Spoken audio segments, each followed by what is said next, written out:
சற்றுமுன் வெளியான ஒரு அதிரடியான தகவல். நாடு முழுவதும் ரேஷன் பொருட்கள் விநியோகத்தில் வருகிறது மிகப்பெரிய மாற்றங்கள். அது என்னென்ன என்பதை இங்கே பார்ப்போம். அதை பார்க்கறதுக்கு முன்னாடி நீங்க நம்ம சேனல் சப்ஸ்கிரைப் பண்ணாம இருந்தீங்கன்னா மறக்காம லைக் பண்ணிக்கோங்க, சப்ஸ்கிரைப் பண்ணிக்கோங்க, உங்க நண்பர்களுக்கு தெரியப்படுத்தும் ஷேர் பண்ணிக்கோங்க. வீடியோவை கடைசி வரைக்கும் முழுமையா பாருங்க.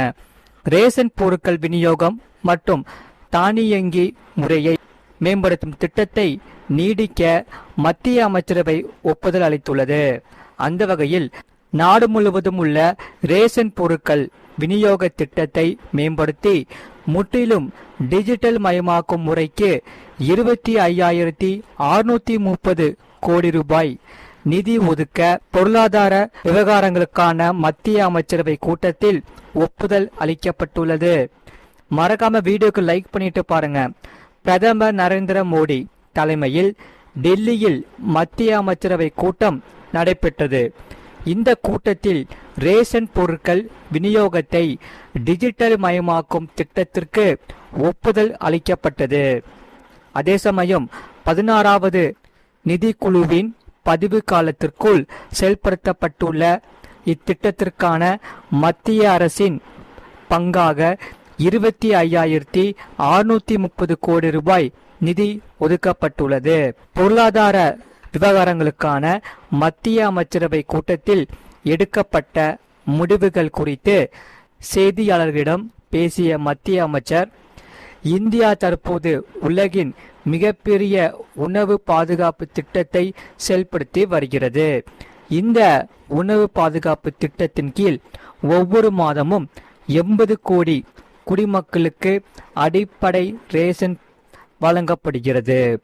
இதனால் பொது விநியோக திட்டத்தின் அதாவது பிடிஎஸ் மூலம் நாட்டில் உள்ள தேவைப்படும் ஒவ்வொருவருக்கும் உணவு தானியங்கள் உரிய நேரத்தில் சென்றடைவதை உறுதி செய்வதில் அரசு உறுதியாக உள்ளது. அதன்படி பார்க்க போனால் பொது விநியோக திட்டத்தை மேலும் நவீனமாக்கவும் திறம்படவும் மாற்றுவதற்கான முடிவு எடுக்கப்பட்டுள்ளது. இது பொது விநியோக திட்டத்தின் கீழ் உள்ள விநியோகம், தளவாடங்கள் மற்றும் போக்குவரத்து ஏற்பாடுகளை மேலும் வெளிப்படையானதாகவும் திறம்பட மாற்றுவதோடு புகார்களுக்கு தீர்வு காண்பதையும் விரைவுபடுத்தும் என்றார். மறக்காம வீடியோக்கு லைக் பண்ணிட்டு சப்ஸ்கிரைப் பண்ணிட்டு பாருங்க. அந்த வகையில் நாடு முழுவதும் ஒட்டுமொத்தமாக ரேஷன் விநியோகம் மற்றும் கட்டமைப்பில் பல்வேறு சீர்திருத்தங்கள் கொண்டு வரப்பட்டுள்ளது. அதன்படி ரேஷன் பொருட்களுக்கான போக்குவரத்து, தளவாடங்கள் மற்றும் பொருட்களை கையாளுதல் ஆகியவை நவீனப்படுத்தப்பட்டுள்ளதாக கூறினார். குறிப்பாக ஏஐ எனப்படும் செயற்கை நுண்ணறிவு தொழில்நுட்பம், கணினி மொழி செயலாக்கம் மற்றும் உயர் தொழில்நுட்பங்களை பயன்படுத்தி இந்த ரேஷன் விநியோக முறையை நவீனப்படுத்துவதே இந்த திட்டத்தின் நோக்கம் என்று தெரிவித்துள்ளார். அதே சமயம் ஒவ்வொரு உணவு தானிய பைக்கும் ஒரு QR குறியீடு வழங்கப்படும்.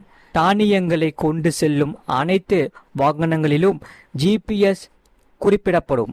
கண்காணிப்பதற்கான முறையாக டாஸ்க் போர்டுகள் உருவாக்கப்படும். இதன் மூலம் ரேஷன் பொருட்களை எடுத்து செல்லும் வாகனங்கள் அனைத்துமே கண்காணித்தல், QR கோடு அடிப்படையிலான கண்காணிப்பு மற்றும் உணவு தானிய தேவையை முன்கூட்டியே கணிக்கும் கருவிகளும் இந்த திட்டத்தில் பயன்படுத்தப்பட்டுள்ளதாக தெரிவித்துள்ளார். அதே சமயம் இது அனைவரையும் உள்ளடக்கிய வளர்ச்சி மற்றும் மேம்பாட்டிற்கான ஒரு உதாரணமாக உலகளவில் மேற்கொள்ள கட்டாயம் காட்டப்படும் என்று மாபெரும் திட்டமாகும் என்றும் பெருமிதம் தெரிவித்துள்ளார். மறக்காம வீடியோக்கு லைக் பண்ணிட்டு சேனலை சப்ஸ்கிரைப் பண்ணிட்டு பாருங்க. அதே சமயம் தமிழகத்தில் புதிய ரேஷன் கார்டு கோரி விண்ணப்பித்துள்ளவர்கள் அனைவருக்குமே ரேஷன் கார்டு கிடைக்காமல் தவிர்த்து வருகின்றன. குறிப்பாக கடலூர் மாவட்டத்தில் சுமார் 10,000க்கும் மேற்பட்டோர் புதிய ரேஷன் கார்டு கேட்டு விண்ணப்பித்து காத்திருக்கின்றன. அவர்கள் அனைத்துமே அதாவது தேர்தல் காரணமாக புதிய ரேஷன் கார்டு வழங்குவது நிறுத்தப்பட்டதால் பெரும் தாக்கம் ஏற்பட்டது. இந்த நிலையில் புதிய அரசு பொறுப்பேற்ற பின்பு நிலுவையில் உள்ள விண்ணப்பங்களை விரைந்து வழங்கப்பட உத்தரவிட்ட போதிலும் அதில் பல்வேறு நடைமுறை சிக்கல்கள் உள்ளது. குறிப்பாக முந்தைய அரசின் உத்தரவின்படி ஒருவர் தனது பெற்றோரின் குடும்ப அட்டையிலிருந்து தனது பெயரை நீக்கம் செய்த பிறகு அடுத்த 30 நாட்கள் கழித்துதான் புதிய குடும்ப அட்டைக்கு ஆன்லைனில் விண்ணப்பிக்க முடியும். இதனால் புதிதாக திருமணமானவர்கள் தங்கள் குடும்ப ரேஷன் கார்டில் இருந்து பெயரை நீக்கிய பின் 1 மாதத்துக்கு பின்பே இந்த புதிய ரேஷன் கார்டுகளுக்கு விண்ணப்பிக்க முடியும். அதன் பிறகுதான் அதிகாரிகளின் ஆய்வுக்கு பிறகு கார்டு பெற 5 மாதங்கள் வரை ஆகிவிடுகிறது. இதனால் ரேஷன் கார்டு விண்ணப்பித்து காத்திருப்போர் அதிகரித்து வருவதோடு சரியான காலத்தின் ரேஷன் கார்டு கிடைக்காததால் உணவுப் பொருட்கள் பெறுவதில் சிக்கல் ஏற்படும். மிக முக்கியமான முகவரி மற்றும் அடையாள சான்றாக பார்க்கப்படுவதால் ஏற்படும் பாதிப்புகள். தனியார் பள்ளிகளில் RTE இலவச கல்விக்கு குழந்தைகளை சேர்ப்பதில் சிக்கல். இலவச வீட்டு வசதி திட்டம் கிராம ஊராட்சிகள் மூலம் வழங்கப்படும் இந்த அரசின் இலவச அல்லது மானிய விலை புதிய வீடு வழங்கும் திட்டங்களுக்கு